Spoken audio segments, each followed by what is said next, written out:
Ne sois pas masqué par ton micro, Gilles. On voit la moitié de ton visage, on dirait le fantôme de l'opéra. Aujourd'hui, c'est Freddy. Tout le monde a un pull et pas moi. T'aurais dû me prévenir que vous étiez de mèche. Trop du cul. C'est parti. Gwen, Marc, Sarah, David, Anita, Jacques, Michel, Christine, Sandy, Jesse, Harry, Mommy, Jimmy, Carrie, Johnny, Brady, Wendy, Jesse. Fred. Bonjour, Ciné-Chat, c'est le talk show qui porte un regard unique sur le 7e art. Et aujourd'hui, tout ce que vous avez toujours voulu savoir sur les griffes de la nuit, sans jamais oser le demander. Nightmare on Elm Street. En triplex de Los Angeles, Lima et Marseille, je suis votre hôte Freddy Weber. 1, 2, Freddy te coupera en deux. Et mes co-hôtes sont... À 4, monter à 4 à 4. 5, 6, n'oublie pas ton crucifix. Et bienvenue dans Ciné-Chat. Il était une fois un psychopathe avec un pull rayé et un gant avec des lames qui hantait les rêves d'une bande d'adolescents dans l'Ohio. Pour en parler mieux que personne, deux autres psychopathes notoires se joignent à moi aujourd'hui pour disséquer A Nightmare on Elm Street, 1984, réalisé par Wes Craven. Et maintenant, Pimprenel et Nicolas, bonne nuit les petits, le marchand de sable va bientôt passer. Welcome to my nightmare, bitch. Great to be back in business. Gilles, 7 personnes sur Twitter sont très excitées par ton retour dans l'émission. Raconte-nous ta première rencontre avec Freddy Krueger. J'ai une anecdote que j'avais dit à Jeff que j'allais la raconter. Je peux la raconter ou pas? D'abord, je voudrais saluer le costume de Jeff qui est extraordinaire parce qu'on fait l'émission avec Et le Freddy mien, Krueger, non carrément. Toi, t'es habillé comme un NPC, un non-playable character. Un personnage secondaire dans les jeux vidéo. Raconte-nous ton anecdote, Gilles. On est allé voir Freddy 3. Écoute bien, Jeff. On était allé au Grand Rex. T'étais allé, Jeff, au Grand Rex quand il passait... Non, je suis pas parisien, moi, non. On était allé avec Jean au Festival du film d'horreur où les gens crient pendant tous les films dans la salle. Et c'est insupportable. T'as des grands films d'horreur, tu sais, t'avais Freddy 3, t'avais Evil Dead 2, t'avais plein de films cette année-là. Et t'avais tous les gens dans la salle qui criaient comme si c'était, tu sais, Horror Picture Show. Et c'était insupportable. Et ils ont tous fermé leur gueule dans Freddy 3 quand t'as un acteur qui tombe dans le siège et disparaît. Un effet spécial qui était incroyable pour l'époque. Tu te rappelles pas de ça? Dans Freddy 3. Ouais, dans le film, ouais. Okay. Donc c'est Freddy 3 que t'as vu pour l'émission alors qu'on devait voir le premier. Tu mérites un coup de griffe. Putain, c'est vrai, Jeff, la première fois que tu as vu le film, le premier, donc pas le troisième. Attends, je me retransforme en Jeff, hein, d'accord? Waouh, c'était Jeff, c'était pas Freddy. J'y suis allé avec des potes en 84. En général, voilà, tu vas en bande pour voir ce genre de film, quoi. Et on s'attendait pas du tout à ça. C'est vrai que à l'époque, ça a été quand même une claque. Et ce personnage de Freddy Krueger, qui n'était pas en fait à la base le personnage principal du film, hein. Ouais. Et ça a été un choc, ouais. C'était un choc de se dire, tiens, c'était du renouveau dans les films d'horreur, je trouve, dans le slasher. C'est vrai, tu dis qu'effectivement, il n'est pas beaucoup à l'écran. Il est moins de 7 minutes à l'écran, j'ai chronométré. Encore moins qu'Hannibal Lecter. Il deviendrait par la suite le héros des films. Dans celui-là, il s'appelle Fred Krueger, ce qui est beaucoup plus terrifiant que Freddy, je trouve. C'est le seul film dans le premier où le pull est différent des autres. Il a les manches rouges dans le pull, il n'a pas les manches rayées. C'est vrai, j'ai remarqué. Gilles? Est-ce que le fait qu'il soit très peu à l'écran est inspiré d'Alien et de Hannibal Lecter ou c'est après Hannibal Lecter? Après. Hannibal Lecter vient longtemps après, et je crois pas que ce soit inspiré d'Alien, mais c'est l'intelligence effectivement de Jaws ou même du Dark Knight où il limite la présence du méchant à l'écran et l'impact en est d'autant plus grand en fait. J'ai une question vraiment de fond à vous poser à tous les deux. Est-ce que vous trouvez que c'est une bonne idée en général de montrer la genèse, le passé, les antécédents d'un grand méchant, comme ils ont fait avec le Joker? Disons que quand tu développes des séquelles d'un film, tu es obligé à un moment donné de t'intéresser à ton personnage principal. Donc c'est évoqué dans le film que sa mère a été violée, etc. Et c'est dans un autre épisode qu'on voit qu'il y a eu ce viol dans un asile de psychopathes, etc. Donc sur plusieurs films qui ont suivi, il y a des flashbacks sur l'enfance de Freddy. Et sur sa genèse, ça oui. Mais Wes Craven avait pris ce nom de Krueger parce que un des camarades de classe qui le malmenait s'appelait Krueger. Mais après, si tu regardes, chacun interprète à sa façon. Hein, pour Robert Englund avait expliqué que pour lui, Freddy Krueger s'était inspiré de Nosferatu de Kinski, dans sa démarche, dans sa façon d'être, etc. Moi, je me rappelle le film Frankenstein, je sais pas si vous vous souvenez à la fin où tu as le monstre qui est dans un moulin, pris par les flammes, etc. Ça m'a fait penser à ça, parce que Freddy, pareil, les parents vont le brûler, vont l'enfermer, etc. Il y a beaucoup de... Au départ, au début des années 70, en 71, Wes Craven veut développer le projet, puisqu'il a lu dans un journal qu'une bande de réfugiés cambodgiens étaient morts pendant leur cauchemar. On peut voir également, tu parlais des origines du personnage, Plastic Man, le super-héros, puisqu'à chaque fois que Freddy est par exemple dans la voiture à la fin, on retrouve les bandes de son pull. Et c'est pour ça qu'au départ, ça devait être un pull jaune et rouge, mais ils ont choisi rouge et vert, ou Wes Craven a choisi rouge et vert en lisant que c'était les deux couleurs qui clashaient le plus ensemble et qui étaient le plus désagréables pour l'œil humain. J'ai interviewé Wes Craven pour Studio Magazine. C'était un monsieur très distingué, très sympathique. Et en fait, il raconte qu'il avait vu, quand il était petit, un clochard à sa fenêtre. Ça l'avait terrorisé toute sa vie et c'était comme ça qu'il imaginait Krueger. Dans un des épisodes, ils avaient hésité à faire que Krueger soit innocent, en fait, et qu'il ait été brûlé par les parents. Mais en fait, là, effectivement, il est plus proche de Peter Lorre. Un M le maudit surnaturel, brûlé au 3e degré.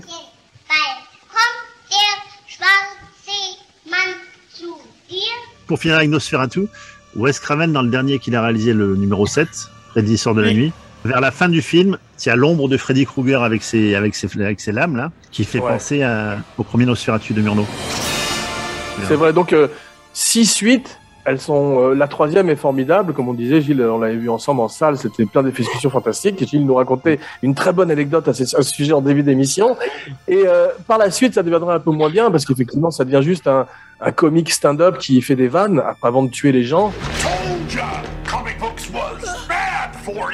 En tout cas, c'est vrai qu'Englund amène énormément, c'est un très grand acteur. À l'époque, il est dans la série V, il fait Willy, et t'as vu que pour le 2e, ils ont essayé de le remplacer par un cascadeur pour pas le payer. Et ils se sont rendus compte que ça marchait pas du tout. Il fallait véritablement un acteur qui a une gestuelle. Et d'ailleurs, il y a une scène qu'ils ont gardée dans La Revanche de Freddy, si tu regardes, où c'est pas Robert Englund, la scène de la douche, et tu le vois sortir des vapeurs de la douche, mais tu le vois que 3 secondes. Et dans sa façon de marcher, tu vois que c'est pas lui, que c'est pas Robert Englund. Il marche comme un zombie, en fait, tu vois. C'est très court, hein, ça dure 3 secondes. C'est la scène de la douche quand le mec se fait tuer. Jeff. Mais, ouais. Pardon, excuse-moi. Je te coupe parce que c'est super important ce que tu viens de dire. Robert Englund est un très très grand acteur. Yeah. Parce que ce qu'il fait dans sa composition de Freddy, dans sa démarche, c'est très très difficile. Tu te rappelles qu'on l'avait vu justement au Grand Rex quand il était venu sur scène et qu'il avait cette démarche à la Freddy qu'il était... En plus, il est très généreux dans la vie. Il imite Freddy pour ses fans, il fait des photos avec tout le monde, c'est un truc formidable. Robert Englund, il a commencé... un de ses premiers films, il était stagiaire sur Halloween. Il avait ramassé des feuilles mortes sur le film de John Carpenter. Et bon, c'est l'époque où les acteurs américains, certains galéraient. Et puis, il avait donc passé le casting de Star Wars. Il avait été refusé pour le rôle de Han Solo. Et il avait un pote qui squattait chez lui, qui s'appelait Mark Hamill. Et en rentrant, il lui dit, mais t'as qu'à aller. Il cherche un jeune mec pour le rôle. Et puis, Mark Hamill est allé au tournage. Voilà, il a eu. Il m'a dit, c'est pas pour ça qu'il m'a payé mes loyers pour autant. Voilà. La même année, il y a un autre film sur les rêves qui est Dreamscape. Également en 84, donc c'est dans l'air du temps. Et il y a également une série de Twilight Zone. Il y a un épisode où il y a un type qui rêve d'une femme chat qui le poursuit dans ses rêves pour le tuer. Et ça, c'est peut-être un truc qu'aurait vu Wes Craven également. On peut penser également, parler de bande dessinée de Plastic Man, à Wolverine avec ses griffes. Et Plastic Man, c'est aussi quand ses bras s'étendent dans l'allée. T'as vu, quand c'est extraordinaire, ça, comme effet spécial. Des effets spéciaux très rudimentaires, du type cabinet du docteur Caligari, mais magnifique, avec de la fumée et des miroirs. À toi, Gilles. D'abord, je voulais, on en a parlé un petit peu avant l'émission avec Jeff. T'as remarqué que ce qui a démodé un petit peu le premier, c'est les musiques des années 80 qui sont très violentes. C'est vrai, mais ça participe aussi un peu du charme parce que c'est musique synthétique qu'on retrouve aussi dans bon, film. Ça a un petit peu un coup de vieux. Mais tu sais que Les Griffes de la Nuit est tiré de la Bible, sur le fait qu'il faut pas avoir peur du diable. Ah, c'est beau, mais c'est tiré également... J'avais pas remarqué avant, mais ça m'a fait penser beaucoup à ces gens qui ne doivent pas s'endormir. L'invasion des profanateurs. You didn't go to sleep. So tired. où des gens s'endorment et se réveillent répliqués par les extraterrestres. He's in here! He's in here! Ça aussi, ça a dû marquer le petit Wes Craven dans son enfance. Une enfance très difficile pour Wes Craven qui naît dans une famille très religieuse, je crois des méthodistes, et qui lui interdisent d'aller au cinéma parce que ça représente le péché. Et c'est pour ça que par la suite, mais il a jamais eu envie de faire des films d'horreur, t'as vu, Wes Craven, contrairement à Carpenter ou Cronenberg qui étaient des gens, des metteurs en scène de films de genre. Lui, il voulait faire, et il l'a fait d'ailleurs, un film de violon avec Meryl Streep, qui est peut-être le plus terrorisant de ses films. La musique au cœur. C'est ça. T'as vu, Wes Craven, il voulait pas d'un serial killer avec un masque, parce qu'il voulait se différencier de Jason et de Michael Myers, qui avait cartonné avant. D'où Freddy, qui est un grand brûlé, un maquillage très pénible. Rien que de mettre le masque, t'as vu, Jeff, tu pouvais plus respirer. Mais au moins, ça permet à Robert Englund d'affirmer son personnage et de lui donner de vie. Parce que quand c'est Leatherface ou Jason, ils ont tous des masques, donc on voit pas, ils dégagent rien en fait, les mecs. C'est juste des brutes. Absolument. Tandis que là, Robert Englund, il a une expression faciale. Et je trouve que ça apporte beaucoup au personnage. Mais pour en revenir à Craven, tu sais qu'au début, tous les studios évidemment ont refusé le film. Il y a que Disney qui l'a accepté, mais il voulait faire un conte pour enfants, donc évidemment il est reparti avec son scénario. Et le producteur du film qui s'appelle toujours Robert Shea, qui a monté la société New Line. Il faisait des films un peu underground. Il avait fait un film de John Waters qui s'appelait Pink Flamingo. Et c'est son dentiste, de Robert Shea, le producteur, qui lui dit j'ai rencontré un jeune réalisateur, je lui ai donné $5,000 pour son premier film. Le réal, c'était Sam Raimi. Il avait filmé 5 000 balles, le dentiste, pour produire Evil Dead. Et un jour, il rencontre le producteur de Sacré Graal, le film des Monty Python. Et il lui présente des jeunes metteurs en scène, qui sont dans Toby Hooper, Joe Dante et Wes Craven. Donc c'est comme ça qu'ils se sont rencontrés, en fait. Et le film a connu vraiment des galères. C'est qu'en plein tournage, ils ont dû arrêter, ils sont allés voir les acteurs, les techniciens. On va pas pouvoir vous payer pendant 15 jours. Et il a rencontré un mec, un très riche yougoslave, qui lui a donné $550,000 pour pouvoir continuer son film. Il y a eu pas mal d'anecdotes sur le film. Le mec qui a fait la musique à l'époque, au moment de livrer la musique, il dit non, je vous la donne pas, vous m'avez pas payé. Et le producteur dit mais si, on vous a envoyé le superviseur, il est venu vous payer, non?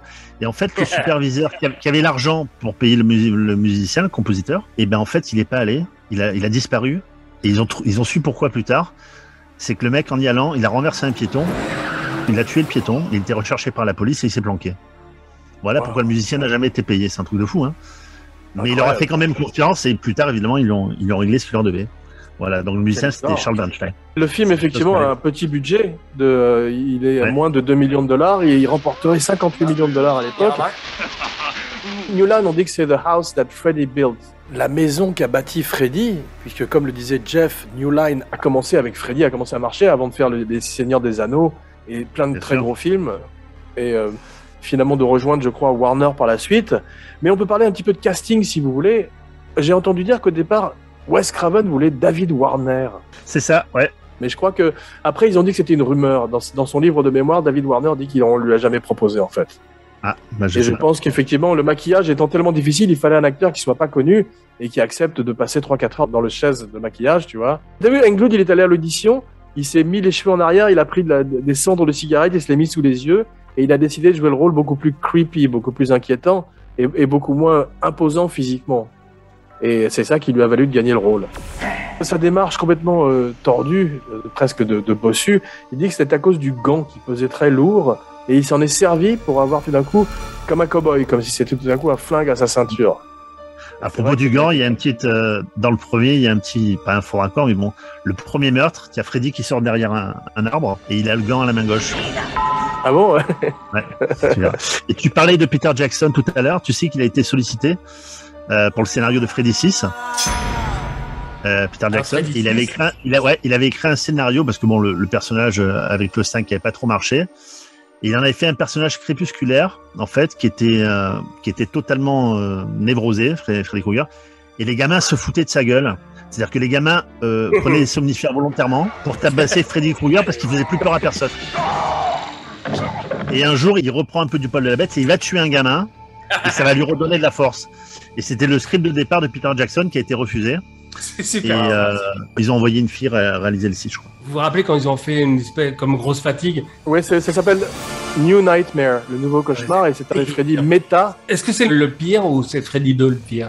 En fait, c'était une idée intéressante parce que c'était pré-Scream. Donc c'était le premier à déconstruire les films d'horreur, mais effectivement l'exécution était assez ratée malheureusement. Très démodé. T'as remarqué que les grands films sont moins démodés que les suites, comme Alien, c'est moins démodé que les suites. Absolument, tout à fait d'accord. Donc c'est le premier rôle de Johnny Depp. Ouais. Tu peux nous raconter comment ça s'est passé, son casting, Jeff? I'm gonna punch out your ugly lights, whoever you are. Je devais appeler Johnny pour qu'il me donne l'info, mais il l'a pas donné, donc désolé. Johnny Depp est pote à l'époque avec Nicolas Cage, il habite chez lui, il veut faire du rock. Johnny Depp, il veut pas du tout faire de cinéma. Et c'est Nicolas Cage qui en a marre de l'avoir sur son canapé, qui lui dit écoute, va à ce casting. Faut le foutre dehors. Il y va, il a le rôle parce qu'en fait la fille de Wes Craven arrive dans le bureau de casting, elle voit toutes les photos des acteurs pour le rôle de Glenn et elle s'arrête sur la photo de Johnny Depp et elle dit c'est lui. Il est beau. All right, once again. Johnny Depp revient dans Freddy 6. This is your brain. This is your brain Il fait un petit caméo. on drugs. On le voit dans une télé. Il fait une pub contre la drogue. Question.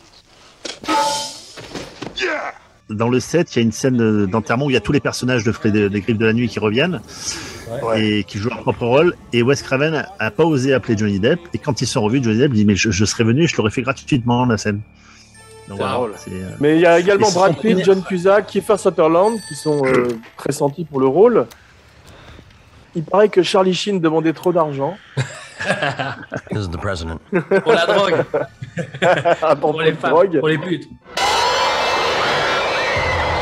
Avant d'avoir vu Les Griffes de la Nuit, dans les années 80, j'avais vu un slasher, pareil, avec un mec brûlé qui s'appelait Carnage. Tu te rappelles de ce film? The Ah ouais, Burning. The Burning, avec un mec qui avait des C'est ciseaux de horrible. jardinage. C'est le premier film produit par Harvey Weinstein, À propos de monstres, Hey, you gotta be prepared. You know what I mean? avec Holly Hunter dans un tout petit rôle. Et moi, ce film, je me rappelle, je l'avais vu, j'avais 10-11 ans, ça m'avait marqué. Ce gars qui brûle, qui ressort brûlé, qui va se venger. Et donc, ça fait partie aussi, je pense, des grands frères de Freddy. Et Maniac, c'était René Château. Maniac, C'est du c'était style. René, peut-être c'était William Vous avez des pulls de Freddy, mais les pulls à Freddy, mais vous faites pas les malins quand je dis quelque chose. William Lustig et C'était René Château, les gars. Joe Spinell. Joe Pareil. Spinell, effectivement, le grand Joe Spinell. Fantastique. Alors, Grand acteur. alors t'as vu, il y a eu un remake pas terrible en 2010 avec Jack Cooper, Ellie qui reprend. Pas terrible, le mot est faible. Hein. Malheureusement, il est tout petit, Freddy, t'as vu, il fait pas très peur. Il est Jack- petit, le petit Freddy. C'est le petit Freddy. Et qui aujourd'hui vous pourriez voir dans le rôle de Freddy? Leonardo DiCaprio. Bah, non, il faut pas un mec connu, je pense, comme à l'époque pour Robin Hood. Je pense qu'il y a plein de mecs au chômage à Hollywood. Il faut un mec assez fin. Tu sais qui a dit, tu sais, il y a un acteur à Hollywood qui a dit qu'il voudrait jouer le rôle, tu sais qui c'est? Tu disais DiCaprio, Gilles, t'es pas tombé loin, c'est Ryan Gosling qui a dit en interview qu'il voulait jouer Freddy Krueger. Ouais. Énorme. Mais ça s'est pas fait, et là il fait le loup-garou, donc il a changé de monstre. Moi je verrais bien Tilda Swinton dans le rôle de Freddy. La vieille dans Non, elle qui joue dans Suspiria, parce qu'elle elle Ah ouais, vit bien d'accord, avec le je pensais la maquillage. vieille dans C'était lamentable ce remake de Suspiria.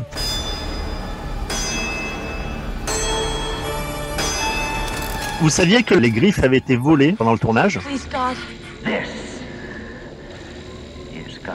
Alors, on bravo, peut penser- Wolverine. Ouais, bah non, les griffes de Freddy étaient volées, alors on peut penser que c'est Johnny Depp qui les avait piquées pour faire Edouard d'argent quelques temps plus tard. Pour les revendre. Mais non.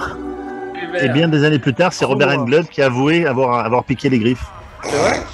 Et il les a offerts à son agent, ouais.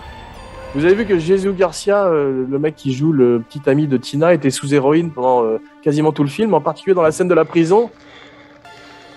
Il est fiévreux avec les yeux rouges. Et Heather Langerkamp, qui joue le rôle de Nancy, est arrivée dans la prison. Elle a dit il joue super bien cet acteur. Alors qu'il était déchiré à l'héroïne, en fait, simplement. Faut dire, quand même, la plupart des acteurs sont dans tous les Freddy, bon, peut-être pas le premier, ils sont très mauvais, hein, les acteurs, ils sont pas très bons. Ils jouent pas très juste. Sauf Englund. Non, tu sais Englund, on a dit c'est un grand acteur, mais tu sais quelle l'autre grande performance du film, c'est la fille dans le couloir, dans le rêve, qui a le gant de griffe et qui dit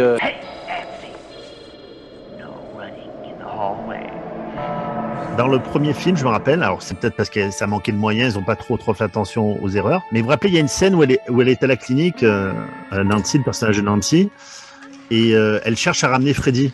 Et Ouais. elle va rapporter son chapeau. Vous vous rappelez de cette scène où elle ramène son chapeau? très bien, En fait, elle bien part en sûr. fait, là. I brought something out from my tree. Where did you get that? Et ben en fait, juste avant, sa mère vient vers elle, discute avec elle, et elle a déjà le chapeau sous le drap. Et la mère tire le drap, elle la secoue un peu, et on voit le chapeau qui n'a rien à faire là, évidemment. Parce que la scène arrive 30 secondes plus tard. Et dans la même scène, vous verrez, elle a un pansement au menton. Le plan suivant, elle l'a plus, elle l'a plus, elle l'a plus. C'est assez. Comme Hercule. Ah ouais. Voilà. Tu as vu, il y a également une version porno qui s'appelle Wet Dream on Elm Street. Oh non. Ouais. Et, On aurait pu penser qu'ils prennent 6 Freddy pour faire le rôle, mais non. Non.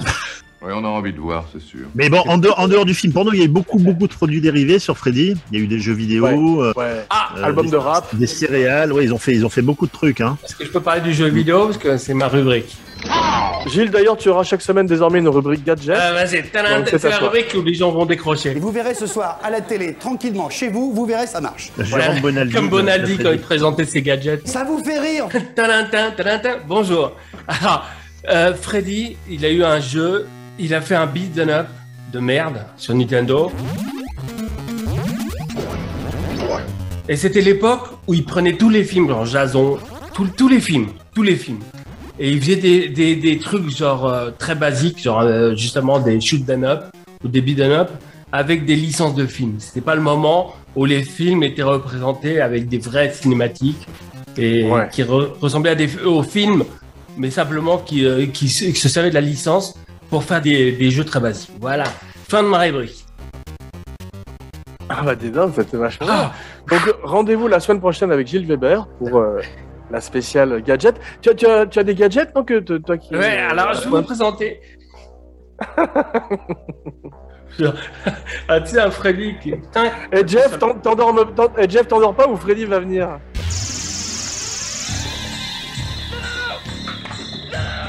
J'écoute ton frère, c'est passionnant. Mais c'est pas... Oui. Je le vois piquer du nez. Fais gaffe. Tout le monde. Je suis dans le rôle, moi. Hein. Je trouve quand même qu'ils ont pris un coup dans l'aile, les films. Hein. Je les ai tous revus. Et franchement, alors peut-être c'est que la musique, je trouve que ça vieillit vachement. Quand je revois Suspiria d'Argento qui a presque 45 ans, avec cette musique qui est toujours aussi terrifiante 45 ans plus tard. Bon, outre les effets spéciaux, on va dire qu'on va faire comme si mais la musique date vachement le film. Il y a un truc qui est un petit peu ridicule dans ces films d'horreur, c'est qu'à chaque fois il y a une scène de classe où un professeur fait une lecture soit sur Shakespeare, soit sur la mythologie, et parle d'un sujet qui a rapport au film. What is seen is not always what is real. According to Shakespeare, there was something... Alors, Wes Craven voulait un happy ending, non pas dans un salon de massage, mais pour son film, t'as vu? Et les scènes extraordinaires à propos, c'est la scène de la baignoire. Tu as mis une photo fantastique sur Facebook, Jeff, où on voit un assistant dans l'eau. On voit un assistant dans l'eau avec le gant à griffe. Ça a dû être extrêmement pénible à tourner pour tout le monde. 12 heures dans la baignoire, Heather Langerkamp quand même. Eh ben.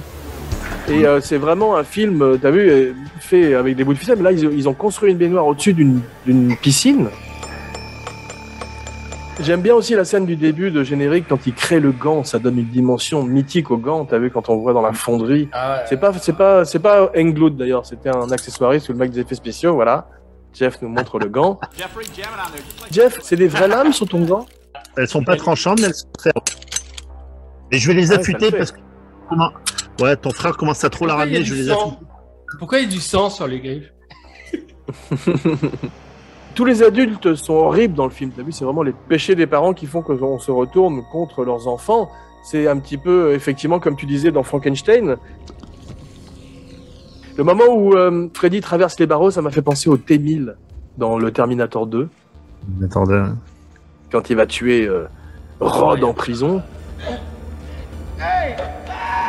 Et 1984 est une très belle année, on parle du Terminator, mais t'as également Gremlins, les Ghostbusters, le début des frères Cohen avec Blood Simple, Amadeus, Temple of Doom, Splash, Purple Rain, Top Secret.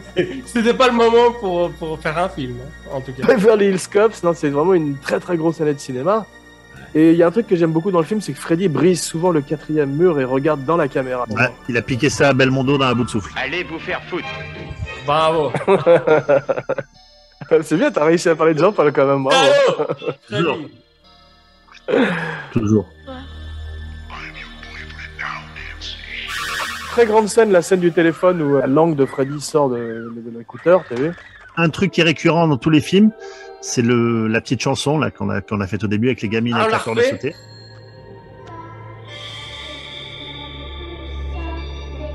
Ce sont les filles du producteur, Robert Sheik, qui ont suggéré ça, et Wes Craven a dit oui de suite.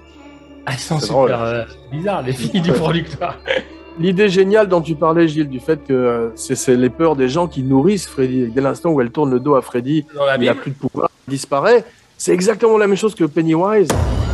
il y a plein de films d'horreur où quand t'as plus peur du méchant, il disparaît ou il arrête de faire chier. Ouais. Mais en tous les cas, c'est vrai que le film fait 1h31, pas de gras, contrairement à Gilles, et c'est vraiment très, très spectaculaire parce qu'on s'ennuie pas une seconde. Contrairement à Gilles. Bien, mes cinébuddies, ce cauchemar s'achève enfin. On se retrouve la semaine prochaine pour une surprise. Une fois de plus, la surprise, c'est que Gilles ne sera pas là. Yeah! T'as trouvé le truc, hein. N'oubliez pas de liker, de partager, de commenter partout où on écoute des podcasts, plus une bonne critique et 5 étoiles sur iTunes. Et n'oubliez pas de souscrire à la chaîne YouTube Abracadapod avec les fantastiques vidéos de Romain Lenoff. Merci. Pour Abracadapod et Cinéchat, je suis Jean Weber. Je suis Jeff Kruger. Et moi, je suis Gilles Weber. Et à bientôt, bientôt dans Cinéchat. dans Cinéchat. Rien à faire.